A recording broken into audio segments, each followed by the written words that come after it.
13.7 billion साल पहले बने हमारे ब्रह्मांड में हमारी इंसानी सभ्यता लगभग 3.5 बिलियन सालों से पृथ्वी पे सांसें ले रही है। लेकिन पिछली कुछ सदियों से हमारे इंसानी दिमाग में आए एक सवाल ने हमारे अस्तित्व पर एक बड़ा प्रश्न चिन्ह लगाया है। और जो सवाल है कि क्या हम इंसान इस ब्रह्मांड में अकेले हैं? अगर हम अकेले हैं तो क्या हमारी पृथ्वी पे पनपा हर तरह का जीवन सिर्फ एक इत्तेफाक है और करोड़ों प्रकाश वर्ष में फैला अंतरिक्ष पूरी तरह से सूना है?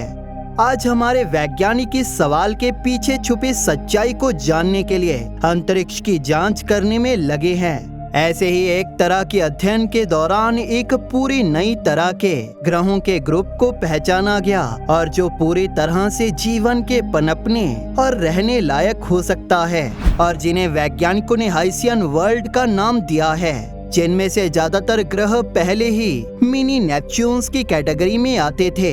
इस अध्ययन से जुड़ी सबसे रोमांचकारी बात ये है कि अंतरिक्ष में ऐसे बहुत सारे ग्रह मौजूद हैं। हमारे द्वारा खोजे गए कुछ सबसे आम ग्रह होने की वजह से यह अध्ययन बेहद खास और रहस्यमय है। तो ये ग्रह आखिर क्यों खास है? इनका एक नया ग्रुप क्यों बनाया गया? और क्या ये जीवन की मौजूदगी के लिए पृथ्वी से भी बेहतर हो सकते हैं? आइए जानते हैं। आज तक हमने 4,472 एक्सोप्लैनेट्स की मौजूदगी की पुष्टि की है, जिसके अलावा लगभग 8,000 अन्य ग्रह कैंडिडेट्स हैं, जिसका मतलब है कि ये भविष्य में किसी पॉइंट पर ये ग्रह भी उसी गिनती में शामिल हो जाएंगे। अभी तक खोजे गए इन हजारों अलग अलग एक्सोप्लैनेट्स में से कुछ को खोजना काफी आसान था और कुछ पूरी तरह से ही खास थे। उन्हीं में से बहुत से कॉमन एक्सोप्लैनेट हमारे सौर मंडल में मौजूद नहीं हैं। इसी वजह से हम इनके बारे में कुछ खास जानते नहीं हैं। आमतौर पर इनमें से बहुत से एक्सोप्लैनेट्स को चट्टानी ग्रहों के ग्रुप में डिवाइड किया गया है, जिनमें से गर्म ग्रहों को लावा वर्ल्ड्स के रूप में जाना जाता है। सभी प्रकार के अलग अलग गैस जायंट्स जैसे कि हॉट जुपिटर अपने एक अलग ग्रुप में हैं, लेकिन फिर यहीं बीच में हमारे पास ये ocean worlds, ice giants, mini Neptunes और सुपर अर्थ्स हैं। ये कुछ ऐसे ग्रह हैं जो हमारे लिए काफी आकर्षक रहे हैं, क्योंकि ये बाकी के ग्रहों के तुलना में बहुत ज्यादा हैं। लेकिन इस तरह के ग्रह सौर मंडल में मौजूद नहीं हैं। हमारे लिए ये पता लगाने का एकमात्र तरीका कि इनकी सतह पर और इन ग्रहों के अंदर क्या हो रहा है, अलग अलग थ्योरीज, स्टडीज और सुपर कंप्यूटर्स की सिमुलेशन पर बेस्ड हैं। फिर भी ये वो कुछ खास एक्सोप्लैनेट्स हैं जिन्हें हमने अब तक खोजा है, जिनमें से एक खास तौर पर पोटेंशियली हैबिटेबिलिटी के साइंस दिखा रहा है, यानी कि इस ग्रह पे किसी तरह के जीवन की मौजूदगी के साइंस हमें मिले हैं। ये एक्सोप्लैनेट हमसे लगभग 124 प्रकाश वर्ष दूर मौजूद है, जिसे K2-18b के रूप में जाना जाता है। एक ऐसा ग्रह जिसके बारे में हमने पहले भी डिस्कस किया है, और इस ग्रह के वायुमंडल में पहले ही वाटर वेपर्स को खोजा गया है। ये ग्रह अपने सितारे के हैबिटेबल जोन में मौजूद है, जो इस नई तरह के ग्रहों को रिप्रेजेंट कर सकता है। हाइसियन प्लैनेट्स ऐसे ग्रह हैं जो रहने योग्य लगते हैं, लेकिन ये पृथ्वी से पूरी तरह से कुछ अलग हैं। इस अध्ययन को अंजाम देने वाले वैज्ञानिकों ने इन ग्रहों का मैथमेटिकली अध्ययन किया और इस तरह के ग्रहों की खोज की जिनके कुछ हिस्सों में रहने योग्य कंडीशंस हैं, जिस दौरान उन्होंने ये भी पता चला कि अनयूजुअल ग्रह हमारे अंतरिक्ष में मौजूद सबसे ज्यादा रहने योग्य दुनियाओं में से कुछ हो सकते हैं, जो वास्तव में इस नए अध्ययन को रोमांचक बनाता है। ये अध्ययन इस आइडिया पर बेस्ड है कि हैबिटेबिलिटी तरल पानी की मौजूदगी से आती है, इसीलिए इन ग्रहों के पास लाखों और अरबों वर्षों तक तरल पानी बनाए रखने का एक तरीका हो, जो निश्चित रूप से शनि और जुपिटर के चंद्रमाओं जैसे कि गैनीमेड, यूरोपा, टाइटन और इंसेलेडस के पास है। आमतौर पर इन चंद्रमाओं को संभावित जीवन के लिए अच्छे उम्मीदवारों के रूप में देखा जाता है, लेकिन इस नए अध्ययन के विश्लेषण से वैज्ञानिकों ने ये भी पता किया है कि कुछ मिनी नेपच्यून्स या वो ग्रह जो आमतौर पर नेपच्यून से कम विशाल और आमतौर पर छोटे होते हैं, फिर भी वह पृथ्वी की तुलना में बहुत बड़े और बहुत विशाल होते हैं। केवल कुछ सही प्रॉपर्टीज की बदौलत इन ग्रहों के अंदर पानी को तरल बनाए रखने के कई अलग अलग तरीके होंगे। घने वातावरण के नीचे, या दूसरे शब्दों में अगर हम किसी तरह के वातावरण के बीच से इन ग्रहों को देखें तो हमें इन ग्रहों में बहुत बड़े तरल पानी के महासागर मिलेंगे, और जहां और किसी तरह के जीवन की मौजूदगी की बहुत सारी संभावनाएं होंगी। ये इतने बड़े महासागर होंगे जो हमारी पृथ्वी के महासागरों की तुलना में सैकड़ों या दसियों गुना बड़े होंगे। इनका वातावरण भी पृथ्वी के वातावरण से बहुत अलग होने के साथ साथ शायद हाइड्रोजन और कुछ अन्य तत्वों से भरा होगा।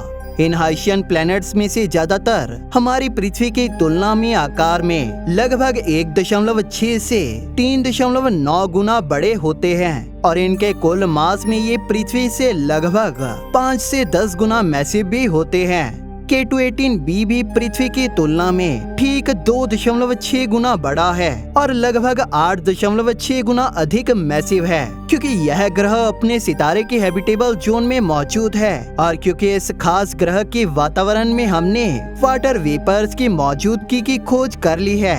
यह इसे हमारे अंतरिक्ष में खोजे गए सबसे दिलचस्प ग्रहों में से एक बनाता है। लेकिन इस अध्ययन के अनुसार ये एक अकेला ऐसा ग्रह नहीं है, और ऐसे बहुत सारे ग्रहों को पहले ही खोजा जा चुका है और जिसकी पहले ही पुष्टि की जा चुकी है, जो हमें ये सुझाव देता है कि निश्चित रूप से एक पूरी तरह से हैबिटेबल ग्रहों की एक नई क्लास को रिप्रेजेंट कर सकता है, जिन्हें हमें और अधिक डिटेल से खोजना चाहिए।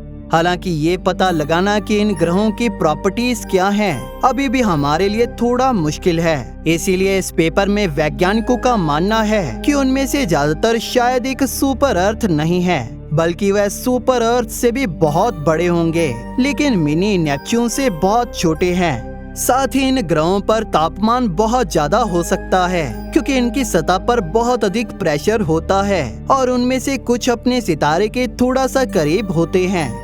इनका एटमॉस्फेरिक टेम्परेचर लगभग 200 डिग्री सेल्सियस तक हो सकता है, जो कि टेक्निकली पानी के उबलने के तापमान से भी 2 गुना ज्यादा है। लेकिन इनकी सतह पर हाई प्रेशर होने की वजह से पानी अपनी तरल रूप में ही रहेगा और पानी की गहराई में तापमान कम हो जाएगा, जिससे महासागरों में बहुत ही आरामदायक स्थितियां पैदा होंगी, जहां जीवन वास्तव में आसानी से विकसित हो सकता है। लेकिन इसी के साथ ये ग्रह एक दूसरे से काफी अलग अलग हैं। उदाहरण के लिए इनमें से कुछ ग्रह अपने तारे से टाइडली लॉक्ड होंगे और उनकी एक साइड हमेशा ही उनके सितारे की तरफ होगी और वहीं दूसरी साइड हमेशा गुप्त अंधेरे में होगी।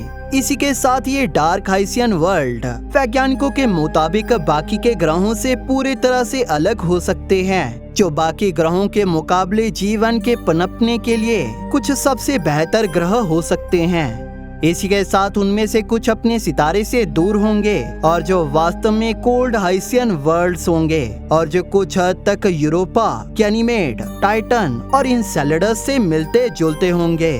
इन ग्रहों का एक दूसरे से इतना अलग होना अलग अलग तरह की हैबिटेबल कंडीशंस की डाइवर्सिटी को पैदा करता है। हमारे द्वारा खोजे गए एक्सोप्लैनेट्स में से काफी हाइसियन प्लैनेट्स होने की कंडीशंस को पूरा कर चुके हैं। भले ही पहले हम ज्यादातर टेरेस्ट्रियल हैबिटेबल जोन या मूल रूप से ऐसे ग्रहों की तलाश में थे जो कि पृथ्वी के जैसे हैं और जो उनके सितारे के हैबिटेबल जोन में हैं। इस नए अध्ययन के पेपर में मुख्य सुझाव ये है कि हाइसियन प्लैनेट्स हमारे अंतरिक्ष में एलियन लाइफ को खोजने के चांसेस को काफी बढ़ा देंगे। इनमें से बहुत सारे एक्सोप्लैनेट्स पहले से ही इस कैटेगरी में फिट हो रहे हैं। इनमें से कुछ आकार के कारण और उनके वायुमंडल की मोटाई के कारण फ्यूचर के कुछ टेलीस्कोप्स जैसे कि जेम्स वेब स्पेस टेलीस्कोप के पास इन ग्रहों के वातावरण में वेरियस बायो सिग्नेचर्स देखने का एक सही मौका होगा।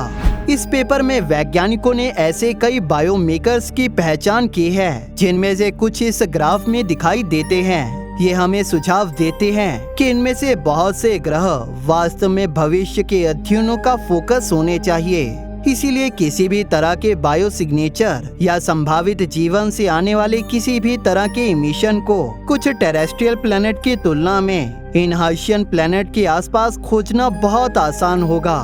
बहुत सारे कैंडिडेट के साथ जिन्हें पहले से ही पृथ्वी से लगभग 150 प्रकाश वर्ष के एरिया में खोजा गया है और इन ग्रहों के एटमॉस्फेरिक कंपोजिशन के कारण वे वास्तव में तारे के आसपास के अलग रीजन में अपनी हैबिटेबिलिटी को बनाए रखते हैं। यह निश्चित रूप से सुझाव देता है कि वह तारे से बहुत दूरी पर भी वह टेक्निकली रहने योग्य होंगे और उनके पास तरल महासागर होंगे जो इन्हें एक बहुत ही रोमांचक प्रकार के ग्रह बनाता है और भविष्य के अध्ययन के लिए बहुत सारे रोमांचक अवसर पैदा करता है। लेकिन इस मामले में हम शायद बहुत अलग बायो सिग्नेचर की तलाश में जा रहे हैं, ज्यादातर इसलिए क्योंकि ये उम्मीद की जाती है कि अगर वहाँ जीवन मौजूद है तो वहाँ वास्तव में बहुत अधिक ऑक्सीजन या पृथ्वी के सिमिलर कंपाउंड्स का उत्पादन होने वाला नहीं है, जो कि हमें आमतौर पर पृथ्वी के महासागरों की गहराई में मिलते हैं और इसीलिए यहाँ जीवन पूरी तरह से अलग होगा।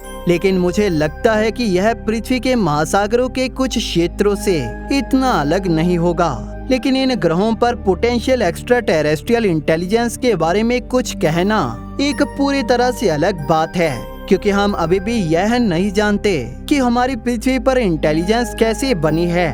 हम शायद बहुत कुछ जल्द ही खोज लेंगे। आपका इसके बारे में क्या कहना है हमें कमेंट सेक्शन में जरूर बताइए। अगर आपको ये वीडियो पसंद आई तो इसे लाइक और शेयर जरूर करें और इसी तरह की वीडियोस देखने के लिए हमारे चैनल को सब्सक्राइब जरूर कर लें। थैंक यू फॉर वॉचिंग दोस्तों। इस वीडियो को अंत तक देखने के लिए आप सभी का धन्यवाद।